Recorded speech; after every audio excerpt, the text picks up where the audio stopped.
Non, ma question, c'est comment expliquer le comportement de la bourse qui a été plus haut à certaines périodes. On est vraiment dans un déclin économique. Alors, je vais vous faire une réponse à 3 niveaux. Le premier niveau, c'est effectivement, en général, autour de la bourse et tout ça, il y a des attentes sur quoi il faut placer. Est-ce que vous êtes inquiet et tout ça? Et donc, vous pouvez l'enregistrer, hein, parce que ça me vaut un certain nombre d'ennemis parmi mes collègues. C'est-à-dire, j'ai dit, écoutez, il y a des gens qui enseignent la finance dans les grandes écoles et tout ça. Le but, c'est quand même de vous apprendre à faire fortune. S'ils savaient comment on fait pour faire fortune, vu le salaire d'un prof, ils ne seraient pas là. Donc, la bourse, c'est comme la productivité, c'est un mystère. Alors, une fois qu'on a dit ça, vous avez quelques fondamentaux. Vous avez le premier fondamental, c'est que normalement, la bourse, c'est la valeur des fonds propres des entreprises. Et donc, la valeur des fonds propres, elle est représentative de l'évolution des bénéfices futurs. Le cours d'une action, c'est les bénéfices futurs actualisés, consolidés sous forme de fonds propres. C'est-à-dire que vous en avez, parce qu'une entreprise qui fait des bénéfices, elle peut augmenter ses fonds propres ou elle peut distribuer des dividendes. Et à ce moment-là, le cours de bourse n'augmente pas. Mais en revanche, si elle consolide ses fonds propres, à ce moment-là, normalement, les fonds propres augmentent, donc le cours de la valeur de l'action augmente. Alors ça, c'est la valeur théorique. Est-ce que ça marche? Pas si mal que ça. Donc vous avez quelqu'un qui s'appelle Eugène Fama, qui a eu son prix Nobel là-dessus, et qui a expliqué qu'effectivement, quand on regarde dans une économie où on laisse les cours de bourse fonctionner sur la base du marché, c'est-à-dire dans laquelle il n'y a pas d'investisseur institutionnel qui vient perturber le fonctionnement, mais vous avez une économie où les cours de bourse sont régis par des gens qui ont un comportement purement de calcul et rationnel, effectivement, ça fonctionne en fonction des bénéfices anticipés, globalement. Sauf qu'après, dans ce que vous regardez en ce moment, effectivement, vous apercevez qu'il y a quand même des valeurs, des actions, notamment dans les nouvelles technologies, dont la valeur augmente considérablement alors qu'elles ne font pas des bénéfices. Et puis vous voyez apparaître des objets spéculatifs, purement spéculatifs, qui n'ont absolument aucune valeur et pourtant qui ont un cours très élevé. Je pense à tout ce qu'on raconte sur ce qu'on appelle les crypto-monnaies, qui ne sont pas des monnaies, mais qui sont vraiment crypto, c'est-à-dire qu'on ne comprend rien. Donc c'est crypto au sens de caché. Et donc ça veut dire quoi ça? Ça veut dire que dans les cours de bourse, vous avez aussi le fait qu'en face des avoirs et des actifs, vous avez énormément de liquidités. Et donc, les liquidités qui sont mises en circuit se portent assez peu sur la consommation et se portent essentiellement sur l'épargne. Donc vous avez un stock d'épargne considérable, avec pour les économistes la question qui se pose. Vous avez ceux qui disent, comme il y a beaucoup d'épargne, il faut l'absorber par du déficit budgétaire, et ceux qui, comme moi, disent, parce que vous faites du déficit budgétaire, vous mettez en circulation énormément de liquidités parce que vous les faites financer par de la création de monnaie, et donc à la fin des fins, ça a comme conséquence de générer de l'épargne qui va chercher à se placer. Et donc ça va faire monter la bourse, ça va faire monter l'immobilier. Bon. Et ensuite, le partage entre ces différents actifs va dépendre des anticipations de rémunération. Donc grosso modo, pour conclure, si on avait une politique monétaire du 19e siècle avec une quantité de monnaie relativement fixe et en tout cas calée sur l'évolution de la croissance, ce sont les bénéfices anticipés et la consolidation de ces bénéfices qui seraient à l'origine de l'évolution de la bourse. Là, vous avez une tendance naturelle de la bourse à monter, sauf si on trouve des actifs qui, en arbitrage, paraissent plus prometteurs. Et donc là, tout le monde vous dit que le fait qu'on va remonter les taux d'intérêt va faire baisser les taux de... Bon. Et alors, le dernier élément, c'est qu'à partir de ce moment-là, vous générez de la volatilité. Bon, vous savez, c'est Newton qui disait, il avait acheté des actions d'une compagnie qui n'existait pas, le Bitcoin de l'époque. Et une fois qu'il a été rincé, comme vont l'être les gens qui ont des Bitcoins, et une fois qu'il a été rincé, il a dit, je viens de faire une découverte. Je peux calculer le mouvement des planètes, mais je ne peux pas mesurer la naïveté des uns et la malhonnêteté des autres. Alors après, Vous avez... Voilà. Alors si votre question est intéressée, encore une fois, je n'ai pas fait fortune. Chers collègues. Vous savez, beaucoup de gens disent qu'on ne verra jamais la dette française. Qu'est-ce que vous pensez de cette information ? Alors, je vais me reporter dans l'histoire. Et on s'est aperçu d'une chose, c'est qu'effectivement, quand il y avait une limite, une barrière au moyen que pouvait mobiliser l'État, qui était le stock d'or, à la fin des fins, on peut le faire circuler plusieurs fois, donc la valeur du stock d'or augmente au fur et à mesure qu'il est utilisé, mais vous aviez une forme de barrière. Et donc les États se sont dit, je vais créer des rentes perpétuelles. C'est-à-dire, je vais emprunter, mais je ne rembourserai jamais. Mon seul engagement, ce sera de verser des intérêts. Et donc à ce moment-là, la ponction sur le stock d'or, si vous empruntez 100 avec un taux d'intérêt à 3, vous remettez les 100 en circulation, et après votre besoin de ponction, c'est 3. Et donc à ce moment-là, vous pouvez renouveler à l'infini, enfin vous pouvez augmenter considérablement le niveau d'endettement. La conséquence de ça, c'est que dans les budgets des États, vous n'avez rien pour rembourser la dette. Vous avez uniquement des sommes pour payer les intérêts. Bon. Donc, on ne la remboursera pas parce que fonctionnellement, on n'a pas à la rembourser, puisqu'on l'a fait tourner, on l'a fait rouler. Alors, on ne fait plus de rente perpétuelle, parce que les gens se disent quand même prêter à l'infini des temps. Un personnage du 19e siècle considérait qu'à l'infini des temps, il y aurait toujours une reine d'Angleterre. Là, maintenant, déjà celle qui est là, on sent bien que, hélas, elle va nous quitter. Mais après, on ne sait pas très bien. Donc, l'infini des temps devient quelque chose de flou. Alors, on ne prête pas à l'infini des temps, mais la même chose. Donc, on ne la rembourse pas. Ensuite, est-ce qu'on est menacé sur les intérêts ? Alors, la question, c'est, on vous le dit d'ailleurs, la charge de la dette va augmenter au fur et à mesure que les autres intérêts augmentent. La réponse est non. Pourquoi ?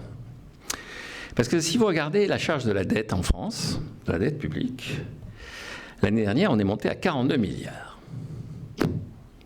Bon. Oui, voilà.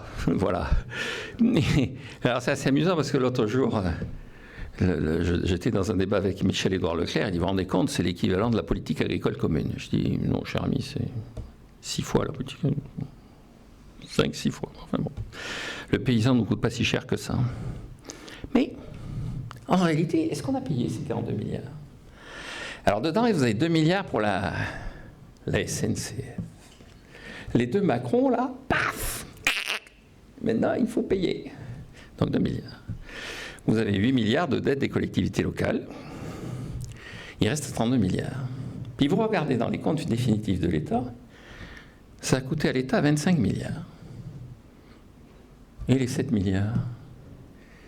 Les 7 milliards, c'est les 7 milliards que l'État a donnés à la Banque de France pour rémunérer la part de la dette qui est détenue par la Banque de France.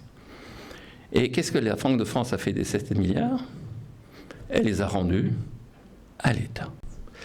Donc, la dette qui est détenue par la Banque centrale est gratuite. Donc, vous n'avez pas à la rembourser puisqu'elle est perpétuelle. Et celle qui est détenue par la Banque centrale est gratuite. Et pourquoi on s'emmerde, hein ? Et donc, vous regardez ce qui se passe au Japon. Le Japon, 3e économie mondiale. 250% de ratio entre la dette publique et la production et le PIB. Combien ça a coûté l'année dernière à l'État japonais ? 0. C'est l'État au monde qui paie le moins d'intérêts. Pourquoi ? 50% de la dette est détenue par la Banque centrale. Pouf, pouf, ça repart. Le reste est détenu par des compagnies d'assurance qui l'ont en coupon à taux zéro. C'est quoi ça ? C'est-à-dire qu'ils vont voir la compagnie d'assurance. Une compagnie d'assurance, elle a besoin d'avoir des actifs. Donc on lui dit, vous me prêtez 100. Et puis dans 10 ans, je vous donne 120. 10 ans après, on se retrouve, on dit à la compagnie d'assurance, que vous allez faire des 120. J'avais ça comme garantie. Bon, donc vous avez toujours besoin d'une garantie. Donc vous gardez les 120 et puis on se retrouve dans 10 ans. Et là, je vous donnerai 140. Et puis 10 ans après, vous avez un problème? Non. Vous avez besoin d'une garantie. Tiens. Ça coûte 0. Qu'est-ce qui reste? Il reste environ 20% de la dette qui est détenue par des fonds de placement étrangers qui se disent, entre beaucoup des Indonésiens, qui se disent, entre l'évolution de la roupie indonésienne et du yen japonais, même si le yen japonais n'est pas très flambant en ce moment, il vaut mieux avoir des yens japonais. Donc même si ça ne rapporte rien, je prends des yens japonais. Donc la dette publique, ce n'est pas un problème. Qu'est-ce qui est un problème? C'est le fait qu'au travers de la dette, on paie des gens à ne rien faire. Et ça, c'est un problème. Parce que quand vous payez des gens à ne rien faire, en face de leurs revenus, vous n'avez pas de production. C'est un des principes essentiels que nous apprenons à nos étudiants. Vous savez, moi, je m'appuie beaucoup sur le livre de Nicolas Grégory Mankiw, qui est un des manuels de référence au niveau mondial. Et alors, évidemment, comme c'est une économie assez scientifique, il n'a été traduit en français que par un éditeur belge. En France,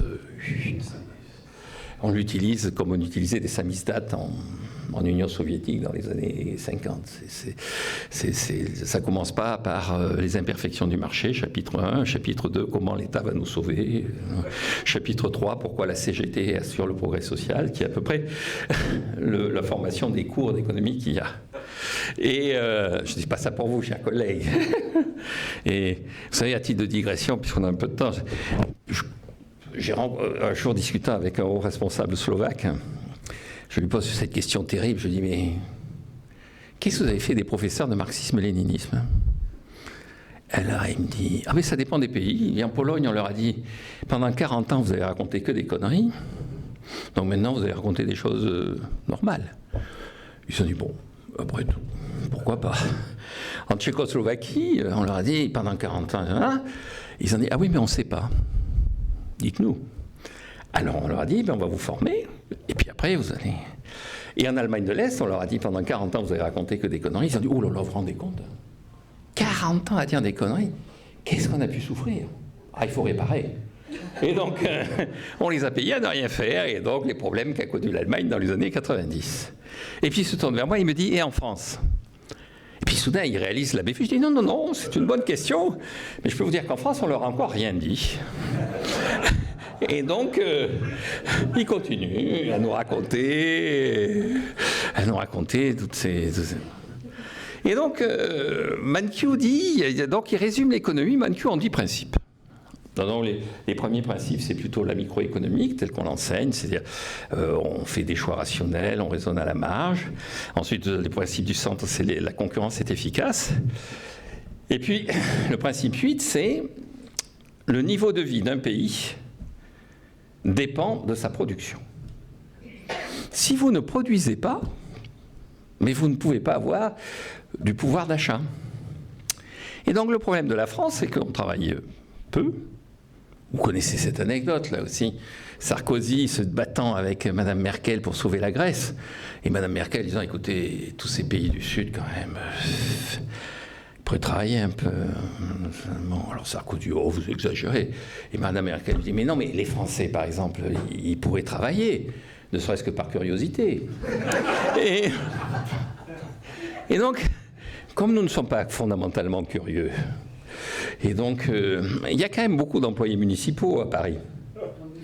Et vous savez, et je ne sais pas si vous avez lu le dernier rapport de la Cour des comptes, sur la rémunération relative du service de la propreté de Paris, qui est encore municipal, et celui qui a été privatisé. Mais c'est spectaculaire, c'est spectaculaire. Et je vous rappelle, à Marseille, le service de la propreté, les mecs se sont dit, mais écoutez, l'enjeu, c'est pas combien on travaille, c'est est-ce qu'on enlève les ordures.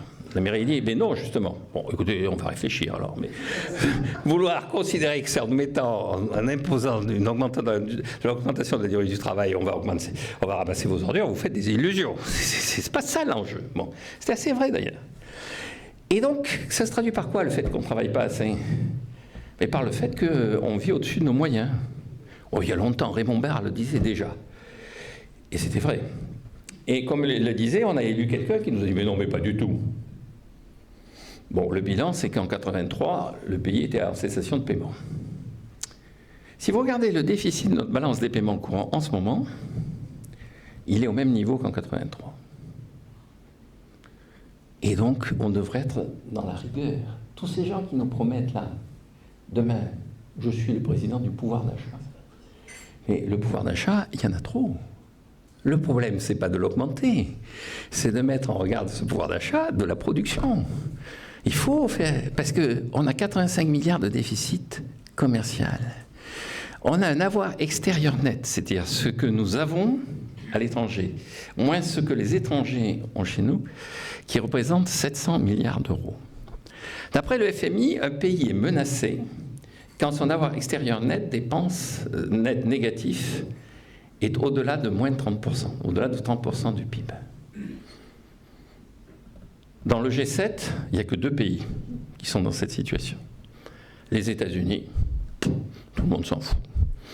Ils paient tout ça avec des dollars. Mais enfin, quand on dit à Trump, vous savez, les voitures, là, elles sont allemandes, et l'hôtel dont vous sortez, il est japonais. Il a une solution. Il tweet.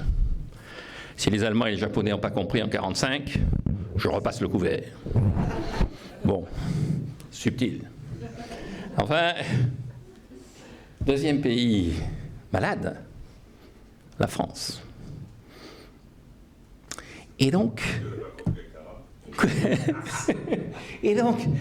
la question, ce n'est pas la dette publique en tant que telle, c'est la dette extérieure. C'est-à-dire que j'arrête pas de dire partout, vous vous rendez compte que l'avenue Montaigne appartient maintenant à 80% à des fonds étrangers. Et récemment, il y a quelqu'un, c'était toi, un journal de province, enfin c'est pas méprisant, qui me dit « Oui, mais vous savez, ici on ne sait pas où c'est l'avenue Montaigne ». Je dis « Peut-être, mais vous ne réalisez pas ce que ça représente dans le monde, l'avenue Montaigne. À Paris, c'est comme la 5e avenue à New York, c'est comme Corso Magenta à Milan. Si vous cessez de propriétaire de ce genre d'endroit, vous cessez de générer des revenus pour vous. Vous générez des revenus pour le Fonds souverain norvégien, pour le Qatar, pour le régime de retraite des dentistes allemands, qui est un des grands détenteurs d'immeubles dans l'avenue Montaigne. Et donc le véritable enjeu pour la dette publique et le déficit public, c'est pas le fait de savoir si on va rembourser ou pas, pour moi, c'est le fait que par cet intermédiaire, on maintient l'idée qu'on peut substituer de la dette au travail, avec comme résultat qu'on rend notre pays de plus en plus propriété des autres. Comme je le dis souvent, comme nous ne vendons pas à l'étranger, comme nos usines ne vendent pas à l'étranger parce qu'elles sont 35 heures, elles se vendent à des étrangers. Et donc la conséquence, c'est qu'effectivement, ça va devenir insupportable. Alors vous avez 2 solutions, et je conclurai là-dessus sur cette question. Soit vous ramenez le niveau de pouvoir d'achat au niveau de la production, et donc là vous cognez, c'est 83. Je vous rappelle que le seul gouvernement qui a vraiment baissé le pouvoir d'achat des Français, c'est le gouvernement Mauroy. C'est le seul. Et après, il y a Hollande qui a un peu baissé notre pouvoir d'achat, mais le seul qui a vraiment baissé le pouvoir d'achat des Français, c'est le gouvernement socialiste de la première période de Mitterrand. Et donc vous baissez le pouvoir d'achat. Soit vous voulez maintenir le pouvoir d'achat, et à ce moment-là, vous augmentez la production. Et nos dirigeants en ont conscience. Si on vous dit que vous allez travailler jusqu'à 65 ans, c'est pour essayer d'augmenter la production. Moi, à titre personnel, bon, vu mon âge, je ne suis plus concerné par les histoires de 62, 65. C'est plié. C'est derrière moi. Là aussi, l'autre jour, toujours pareil, sur l'état de la culture historique, j'ai dit, vous savez, je suis vieux, je suis né sous René Coty.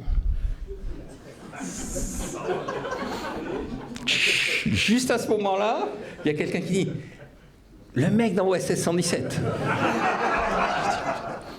Dans le premier film. Le Reich dans le premier film. Et oui, donc les gens ne sont pas aussi incultes que je le dis. Je suis extrêmement négatif et extrêmement critique. Et donc, l'enjeu, et je pense que le véritable enjeu, c'est pas tellement ça, c'est de mettre au travail les gens qui ont entre 25 et 50 ans, c'est-à-dire les gens qui sont les plus productifs. Alors, on n'y arrive pas. De temps en temps, on a une espèce de poussée. Alors, Giscard avait supprimé le 8 mai. comme jour férié, ce qui faisait qu'on travaillait un jour au mois de mai, le 8 mai. Donc c'était une espèce de surprise, il fallait revenir pour ce 8 mai. Bon, la conquête de la révolution prolétarienne de 81 nous a permis de revoir le 8 mai, et Mitterrand, vu son passé résistant bien connu, était très attaché à garder le 8 mai. Donc voilà, donc il a fait un très beau lot dans sa voix, bref. Raffarin, il a essayé de supprimer le lundi de Pentecôte.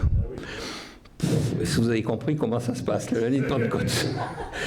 Vous avez toujours la moitié des bureaux qui sont vides et vous ne savez pas si les gens sont en télétravail ou s'ils ont pris le lundi de Pentecôte. Ou si... Bon.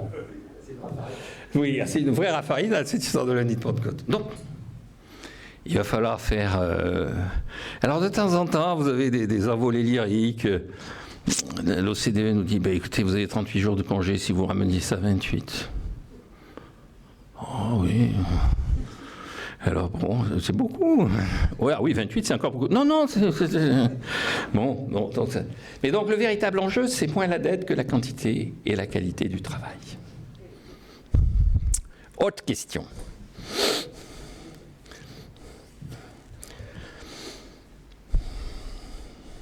Oui,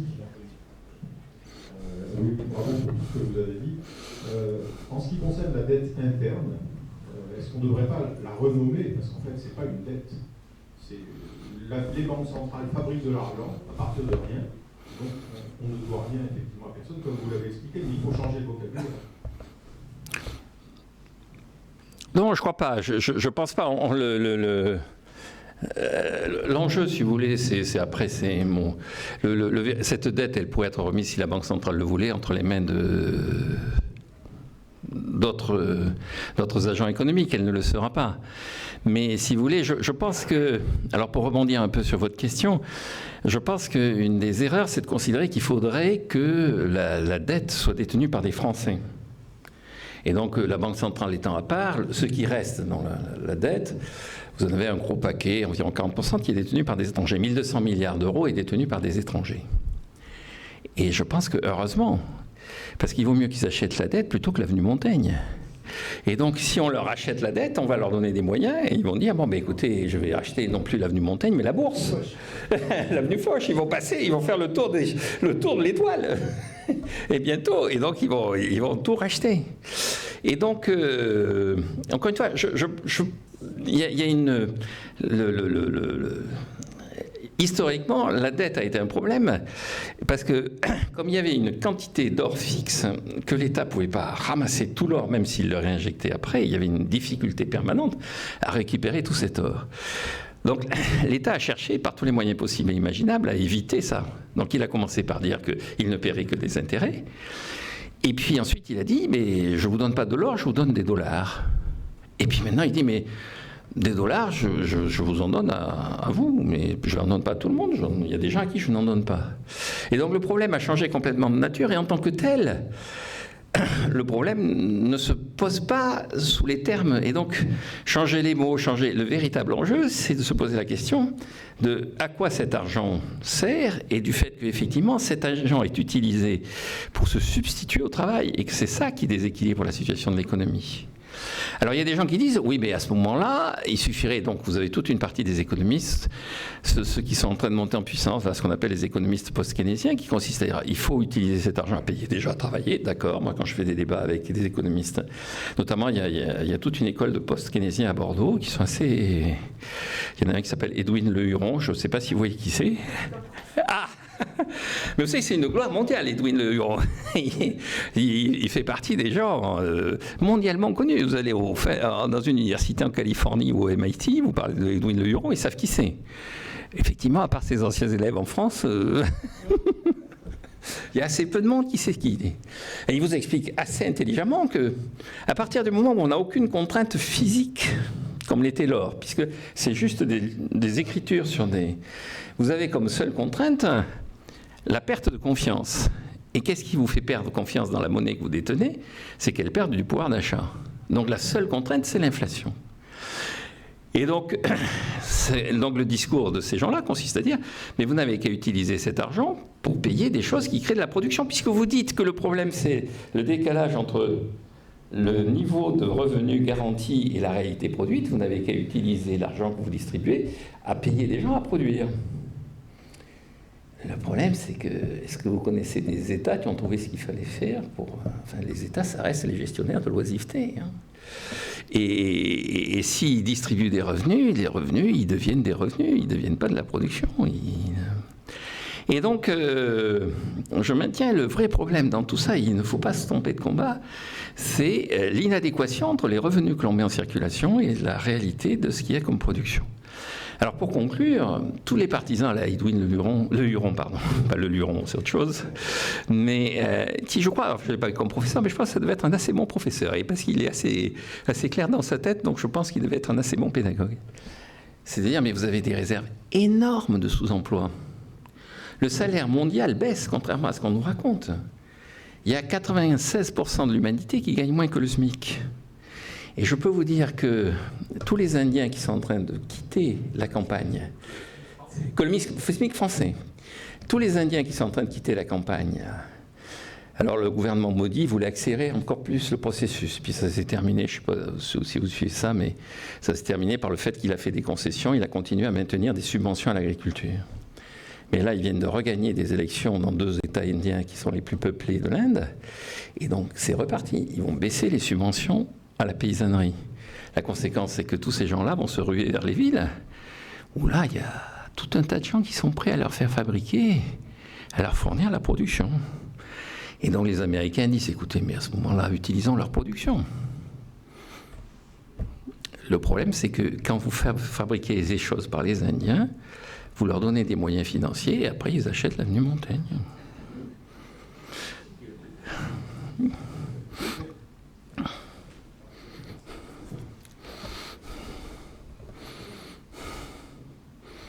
Un constat et une question. Le constat, j'étais extrêmement choqué l'autre jour en voyant une carte qui nous était présentée à la région Aquitaine qui parlait des aides, une carte pour les aides de l'Europe envers les régions. Et dans cette carte, on avait colorié toutes les régions de l'Europe avec un PIB moyen à 100 et on voyait toutes les régions qui étaient au-dessus et en dessous. Et à ma grande stupéfaction, j'étais très choqué de voir qu'en France, il n'y avait que 2 régions qui étaient au-dessus de 100, c'est l'Île-de-France et Rhône-Alpes. Toutes les autres régions de France étaient en dessous, c'est-à-dire entre 75% et 100%. Ça, c'est un constat qui donnait un peu l'état de la France, et je sais que c'était le PIB, ce n'était pas le produit bonheur français. Mais d'accord. Ça, c'est autre chose. Bon, ça, c'était le constat qu'on pouvait commenter, mais qui est vraiment choquant. Je ne pensais pas que toutes les régions étaient dans cet état-là. Et la question suivante, alors dans question qui est posée dans une hypothèse très théorique, évidemment, qui n'est pas possible. Quel serait le résultat économique de la France si nous passions des 35 heures aux 39 heures? Il n'y a pas de grève, il n'y a que de l'économie. C'est bien que c'est inimaginable. C'est un rêve de modestie. Beaucoup d'arrêts de travail. Non, sans ça. Alors, non, je vais faire alors, un commentaire sur votre constat. Votre constat, tout le monde le fait. Et non seulement tout le monde le fait, mais la France recule systématiquement. Si vous regardez la situation du G7 dont je parlais, vous avez donc 2 pays qui sont systématiquement au-dessus de leurs moyens, c'est-à-dire la France et les États-Unis, sachant que les États-Unis, c'est un cas à part. Mais je rappelle que l'Italie dégage des excédents extérieurs. L'Italie, qu'on nous présente comme l'homme malade, est un pays qui exporte davantage, est un pays dans lequel la productivité s'est remise à augmenter. Et puis vous avez 2 pays qui sont les créanciers de la planète, ceux que Trump veut de nouveau raser, c'est-à-dire l'Allemagne et le Japon, qui ont accumulé énormément d'épargne et qui vivent au crochet du reste de la planète. Le jour où le gouvernement chinois va réussir à se débarrasser des Japonais, il lâchera la population sur les Japonais, mais pour l'instant, la Chine ne peut pas vivre sans les capitaux, la technologie japonaise. Ce que l'armée impériale n'avait pas réussi à faire, c'est-à-dire faire travailler les Chinois, l'épargne japonaise y est arrivée, avec évidemment le concours du Parti communiste. Ça sert à ça, le Parti communiste. Ça sert à humilier les ouvriers, en leur disant, mais c'est pour votre bien. C'est comme les mecs qui viennent vous dire qu'il est plus facile, le chameau, le chat, etc. etc. C'est toujours les mêmes. Hein. Ils viennent vous dire, écoutez, après, vous allez voir. Après. Et alors, pour revenir sur la France, vous avez, quand vous regardez en Europe, effectivement, vous avez ça, et puis vous avez donc les pays qui ont une dette publique très importante. Donc ça, il y a 7 pays qui ont plus de 100% de dette publique. Ils sont Chypre, la Grèce, l'Italie, la France, l'Espagne, le Portugal et la Belgique. D'ailleurs, quand il y a un Premier ministre belge, c'est la seule chose qu'il commente en disant on est proche des Méditerranéens, finalement, on critique notre climat, on est pays... C'est la seule percée conceptuelle de la classe politique belge. Bon, et donc, et puis si vous regardez, effectivement, l'évolution du PIB par habitant, on est les derniers. L'Italie vient de nous dépasser. Vous avez des pays qui, en Europe, sont en train, effectivement, de nous rattraper. Et la République tchèque, si vous reprenez ce schéma, maintenant, elle a un niveau de vie, un PIB par habitant supérieur à l'Aquitaine. Et donc, bon, alors vous me direz, la Nouvelle-Aquitaine, il y a quand même des gens, on est entre nous, hein. Il y a beaucoup de Français quand même par rapport aux critères de mon grand-père. Hein. Je ne sais pas si vous vous souvenez, mais au tout début du quinquennat d'Emmanuel Macron, notre brillant ministre de l'économie, Bruno Le Maire, est allé visiter une usine à La Souterraine. Vous vous souvenez? Cette usine qui était un ancien sous-traitant de l'armée américaine, devenu sous-traitant de Renault, puisque Renault était nationalisé. Donc il y avait un vrai projet industriel, compenser les pertes liées au départ de l'armée américaine. Ça, c'est un projet industriel. Et donc, et alors, je ne sais pas si il y avait Alain Rousset. Donc vous aviez le directeur de l'usine, Bruno Le Maire, et Alain Rousset. Et si vous voyez, c'est une archive très intéressante parce que vous avez Gilles Bollot, le présentateur du TF1. Et là, il y a donc Bruno Le Maire, le représentant le représentant de l'usine, et puis ça doit être le représentant syndical à côté, c'était Alain Rousset. Et donc, le mec ne savait pas que c'était Alain Rousset, qui était Alain Rousset, et je pense qu'il ne pouvait même pas imaginer que le président de la région, c'était le président de la région Aquitaine. Bon, donc la région, si ça peut vous rassurer, en ce moment on est en train de remonter dans les classements parce que le cours du maïs augmente, et ça c'est grâce à vous. Hein? Ah oui, en Chalosse on fait du maïs. En Guyenne non, mais en Chalosse on fait du maïs. Mais vu la vitesse à laquelle on abat les poulets, les canards et ça va mal se terminer sur le PIB par habitant, parce que là, vous savez, dès qu'il y a un poulet qui court un peu, on trouve qu'il court de travers, paf, on le tue. Et donc, c'est encore pire que pour les humains pendant la pandémie. Le poulet, tac, tac. On va avoir tué beaucoup plus de poulets pour grippe aviaire cette année qu'on n'a fait jamais jusqu'à présent. Avec toujours pareil, l'argent magique. Et pour conclure là-dessus, puis je vais répondre plus sérieusement, là, vous savez, il y a eu du gel, là. Et donc, j'appelle ma sœur dans l'entre-deux-mer, je dis, comment sont les paysans autour? Mais ravis. Ils ne savaient pas quoi faire de la récolte. Là, maintenant, c'est plus la peine de vendre la récolte. Il va y avoir une subvention. Donc, les mecs, ils étaient, mais ravis. Bon. Alors, si j'en reviens, est-ce qu'augmenter la durée de temps de travail, ce serait la solution? Ben oui. Et je pense, alors, si vous augmentez de 35 à 39 heures, grosso modo, ça fait 10%.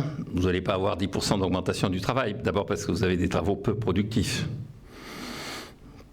Je veux dire, à Paris, ils vont essayer d'augmenter. Je ne sais pas si ça va véritablement augmenter le PIB. Hein.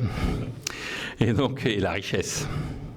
Ça va peut-être permettre d'avoir les ordures ramassées un peu plus tôt, mais bon.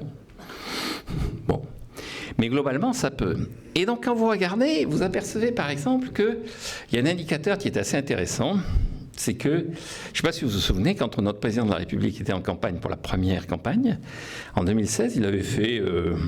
alors c'était dans les périodes où, à la fin des meetings, on ne comprenait plus ce qu'il disait parce qu'il parlait comme un castrat. Donc à la fin, on n'arrivait plus à comprendre ce qu'il disait. Mais fondamentalement, il avait fait un discours qui était assez intéressant, où il disait « Moi, je n'ai pas de nostalgie industrielle.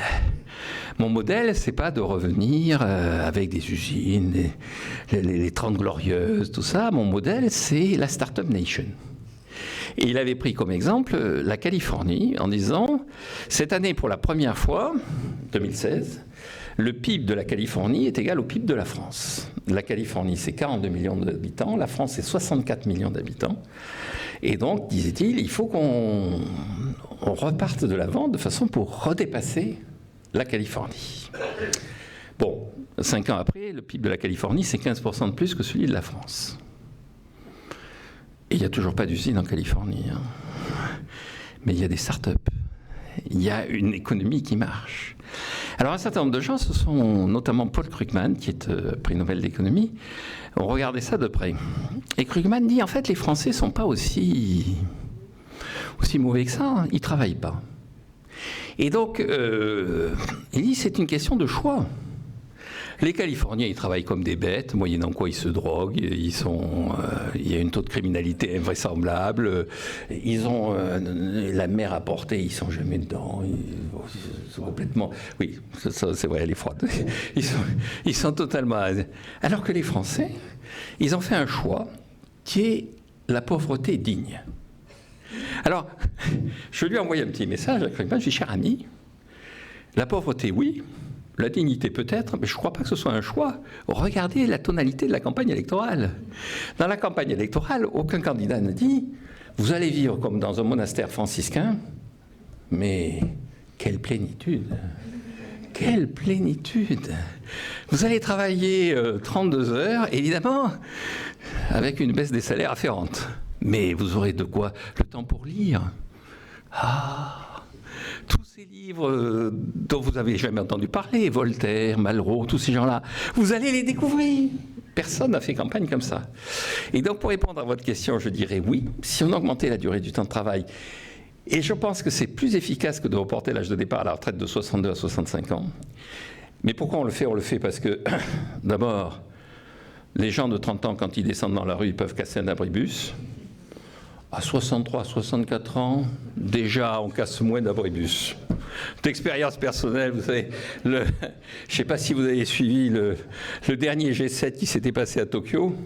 La première soirée, la police japonaise était dépassée par les événements. Alors le ministre japonais demande à la police qu'est-ce qui se passe. Il dit, écoutez, nos policiers, ils ont l'âge de la population, ils ont entre 50 et 60 ans. Et donc là, les mecs qui sont les manifestants, c'est des mecs qui viennent de l'étranger. Eux, ils ont entre 30 et 40 ans, donc on ne peut pas les rattraper quand on court. Qu'est-ce qu'ils ont fait ? Ils ont importé des flics d'Australie qui couraient aussi vite que... Bon. Et donc là, on est un peu dans la même configuration. Vous prenez les 62-65 ans, vous leur dites, tu vas travailler, tu vas aller manifester.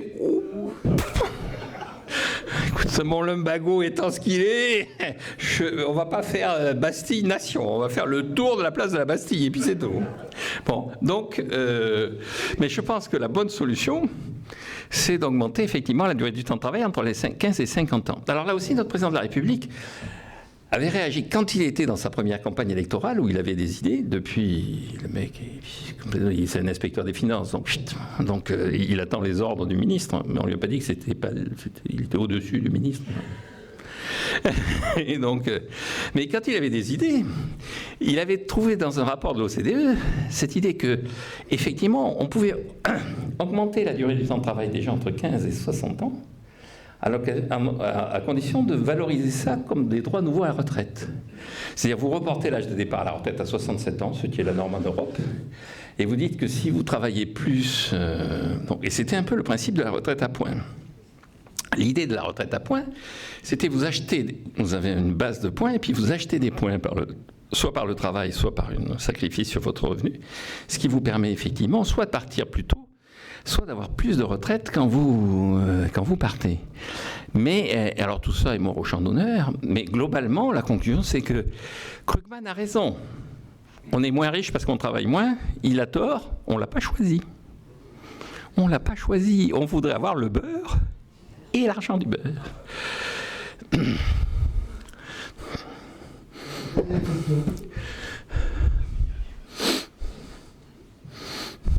Une question que je me pose aujourd'hui, la quasi-totalité du transfert des richesses se fait par le biais d'heures salariées. Oui. Oui et non. Une extrême partie. Oui. Enfin, pour les gens qui sont au bas de l'échelle sociale, c'est par le salariat qu'ils ont un transfert pour avoir plus de richesse. Oui, non. Non, c'est par l'État-providence, mais l'État-providence... Non, ce que je me dis, c'est qu'au début du salariat, vous parliez tout à l'heure des années 1815 et 14 en Angleterre, les campagnes ont envoyé des flots de gens vers les industries où ils ont touché des salaires qui ne touchaient pas la campagne et où ils avaient éventuellement aussi des perspectives de développement. On pouvait devenir chef, contre-maître, il n'y avait pas la campagne, donc ce qui fait que c'était quelque chose qui était positif entre guillemets. Tout ça dans une grande inégalité, bien sûr, etc. Mais l'égalité était possible.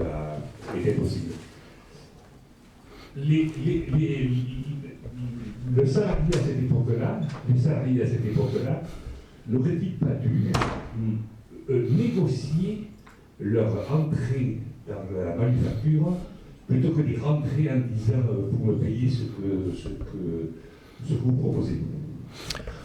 Autrement dit, négocier le travail, chose qu'ils ne pouvaient pas faire à cause d'un problème de culture.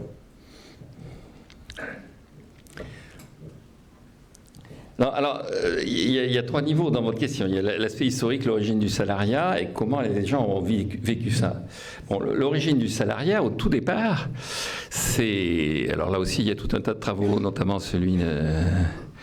Alors il y a Kenneth Pomeranz qui a expliqué qui explique pourquoi le capitalisme a été carbonifère et comment s'est organisé le travail dans les mines, et puis les travaux de Coase qui a eu le prix Nobel sur pourquoi est-ce qu'il y a des entreprises et pas des travailleurs chez eux, pas du télétravail. Pourquoi est-ce qu'on... Bon. En fait, au tout début, on avait besoin de rassembler les gens parce qu'il y avait une source d'énergie qui était la machine à vapeur, donc il fallait les rassembler physiquement. Et ensuite, il y avait un mode d'organisation qui faisait que leur présence physique pouvait être associée à du travail effectif. C'est le travail à la chaîne. C'est-à-dire, le vrai salaire naît avec le travail à la chaîne. Avant, je rappelle quand même que dans Germinal, par exemple, au moment de la grève est liée non pas parce qu'on baisse les salaires, mais parce que le prix du charbon acheté par la compagnie minière a baissé. C'est-à-dire que les mineurs vendent le charbon à la compagnie minière. Ils sont indépendants. Et le personnage qui est le porion, pour ceux d'entre vous qui connaissent un peu le monde minier, le porion qui est présenté souvent comme le contremaître, c'est pas le contremaître au départ, c'est l'acheteur qui achète au nom de la compagnie minière. Donc les gens sont indépendants et les gens deviennent salariés quand on peut identifier leur présence physique à du travail effectif. Et donc à partir de ce moment-là, effectivement, on est payé à l'heure, on est payé ensuite à la journée, on est payé... Et ça ne dure et ça ne peut durer que tant qu'il y a capacité à assimiler présence effective et travail. C'est ce qui est en train d'exploser. C'est-à-dire que le télétravail, maintenant, même si les ordinateurs, de temps en temps, vous pourchassent pour vérifier si vous êtes toujours derrière eux, le télétravail, c'est de plus en plus quelque chose où on vous rémunère sur la base d'un résultat et non pas d'une présence. Et là aussi, pour citer notre président de la République, dans sa campagne de 2016, il avait dit « Un de mes objectifs, c'est de concevoir la société de demain qui sera la société client-fournisseur et non plus la société employeur-employé. » Et donc je pense qu'effectivement, la société va vers une société client-fournisseur, ce qu'elle était en 1820. Le vrai salarié, quand vous regardez les statistiques, le salarié, jusque pratiquement aux années 1880, c'est le domestique. Vous regardez les principales populations salariées au Royaume-Uni jusqu'en 1880, jusqu'au moment où on fait le statut du mineur, ce sont les domestiques. Et eux, ils sont nourris, logés, et ils ont un salaire fixe, qui est un salaire qui tombe tous les mois. Et il y a énormément de domestiques. Jusqu'à la Deuxième Guerre mondiale, la classe moyenne a des domestiques. Enfin, vous prenez un film de Sacha Guitry, ils sont tous médecins ou avocats, les héros des films, et il y a toujours un domestique. Et une cuisinière qui est Pauline Carton dans tous les films. Et donc, et mon amie Pauline Carton. Voilà. Donc, le salariat s'est constitué sur la production industrielle. Bon. Ensuite, par rapport à cette situation, est-ce que les salariés étaient en capacité de négocier, une fois qu'on passe vraiment au salaire, grosso modo au moyen à partir des années 1860? Avant, effectivement, c'est ce que décrit Karl Marx. C'est-à-dire que ce qui fait la force des patrons, c'est la vitesse à laquelle se déroule l'exode rural. C'est-à-dire le vrai coup de boutoir sur l'économie britannique, c'est le libre-échange, c'est-à-dire le fait qu'on met l'agriculture anglaise en faillite. Et donc, à partir du moment où on met l'agriculture anglaise à faillite, on a un nombre colossal d'individus à récupérer qui se précipitent dans les usines et qui vont effectivement accepter n'importe quelle condition. Bon. En France, on s'y refuse. Oui, absolument. Et en France, on s'y refuse. Et comme on s'y refuse, mais d'abord, on traîne une population rurale. Et puis, à partir de 1871, cette population rurale qu'on n'a pas choisi d'avoir, qui est beaucoup trop importante, on va la théoriser comme étant non plus l'armée de réserve, mais l'armée tout court. C'est-à-dire, on garde effectivement une agriculture parce que le paysan va faire la guerre. Ce qu'il a fait d'ailleurs et ce qu'il a gagné. Le paysan a gagné la guerre de 14. Et bon. Ensuite, une fois que ce salarié a réussi donc il va se syndiquer et tout ça, il se syndique progressivement avec des pays où c'est interdit. Je rappelle qu'en France, la loi Le Chapelier interdit les corporations, interdit donc les syndicats, y compris patronaux. C'est-à-dire que vous avez des amitiés, mais vous avez le droit de grève avant d'avoir le droit syndical. C'est-à-dire le droit de grève, c'est le Second Empire, le droit syndical, c'est le début de la Troisième République. Quand ils vont se mettre en place, effectivement, pour revenir au transfert de revenus et tout ça, les demandes des syndicats sont toujours à peu près les mêmes, réduction du temps de travail et augmentation du salaire. C'est-à-dire la grande revendication de la Belle Époque, c'est une journée, une thune. C'est-à-dire, une thune, c'est 5 francs. Hein, donc, une journée, une thune, c'est salaire de 5 francs. Bon. Et donc, à partir de 1900, des années 30, on voit apparaître effectivement des mécanismes de redistribution.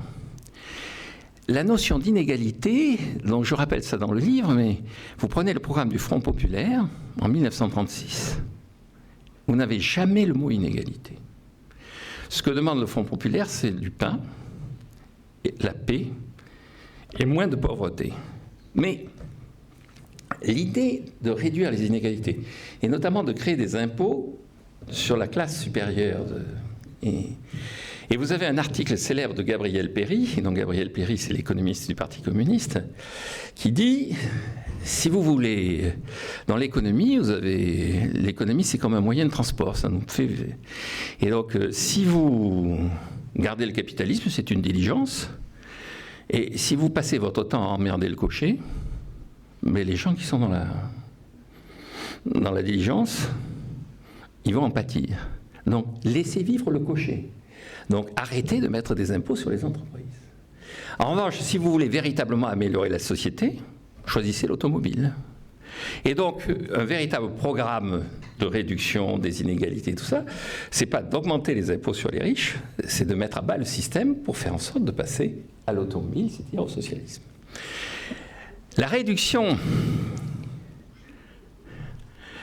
réduction des inégalités apparaît à partir des années 50 et de la montée en puissance des programmes de la gauche travailliste. C'est là aussi, j'explique comment s'explique assez bien Thatcher, disant que les travaillistes, ils sont totalement à rebours de l'esprit anglais. Considérer que c'est par l'État que l'on puisse améliorer sa condition, c'est totalement contraire à l'esprit anglais. C'est une pensée allemande, la pensée des travaillistes. Et donc, elle salue sa victoire en disant c'est le retour de l'Angleterre. Quand je reviens, c'est le retour de l'Angleterre. C'est pas uniquement un changement de politique, c'est véritablement un retour à la civilisation. On quitte l'esprit allemand. Et donc, à partir de ce moment-là, on met en place des États-providence. Alors, ces États-providence, quand vous regardez ce qui se passe en France, comment se fait la redistribution? En fait, vous avez une redistribution, je dirais, punitive, qui est l'impôt sur le revenu. C'est-à-dire, l'impôt sur le revenu réduit les inégalités en abaissant les riches.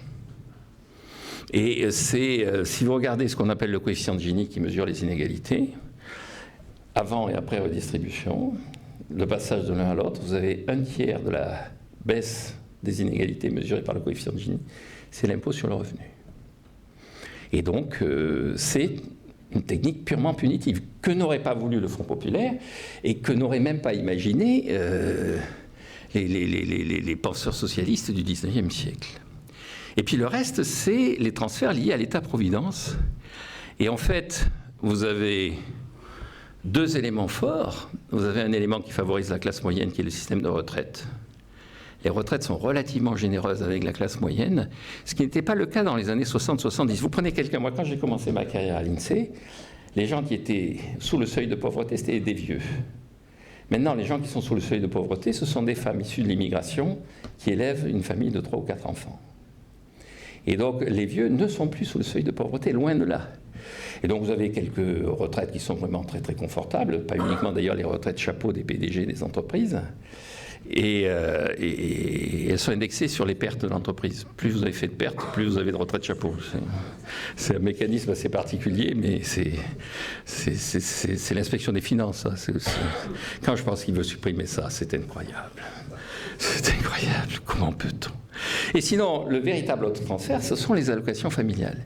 Et vous apercevez que les allocations familiales ont un impact sur la réduction des inégalités, assurent un revenu considérable.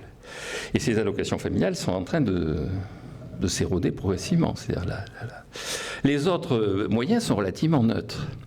Alors pour conclure par rapport à ça, c'est pas le salariat ou pas le salariat, parce que les allocations familiales, tout le monde les a, l'impôt sur le revenu, tout le monde le paie, et vous avez des systèmes de sécurité sociale, y compris des systèmes de retraite, qui sont entre les mains de tous les agents économiques.